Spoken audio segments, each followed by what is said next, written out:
అంబేద్కర్ గారు మన దేశానికి రచించినటువంటి భారత రాజ్యాంగంలోని అత్యంత కీలకమైనటువంటి ముఖ్యమైనటువంటి వ్యవస్థ ఈ దేశంలో ఒక న్యాయ వ్యవస్థ.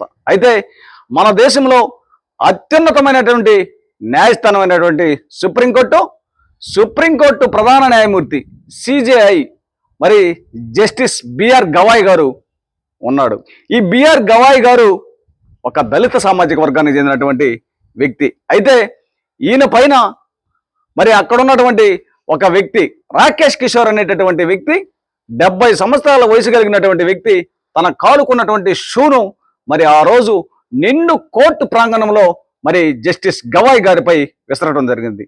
అయితే వాస్తవంగా మరి ఈ దేశంలో న్యాయ వ్యవస్థ మీద రాజ్యాంగం మీద దాడి జరిగినప్పుడు మరి ఇలాంటి సమయంలో ఈ దేశంలో ప్రధానమంత్రి కానీ కేంద్ర హోంమంత్రి కానీ మరి మానవ హక్కుల సంఘం కానీ లేదా నేషనల్ ఎస్సీ/ఎస్టీ కమిషన్ చైర్మన్ కానీ ఏం చేస్తున్నారు? మీరు ఎందుకు మౌనంగా ఉన్నారు? మీ మౌనానికి గల కారణం ఏమిటి?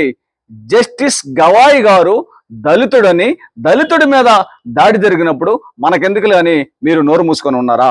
దళితుడు కాబట్టే ఈ యొక్క రాకేష్ కిషోర్ గారు షూను ఆయన మీదకి విసరగలిగాడా?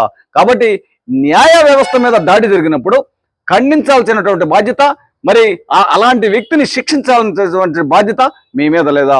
ఎందుకు ఇంతవరకు ఈ యొక్క రాకేష్ కిషోర్ గారి మీద కేసును కట్టలేదు?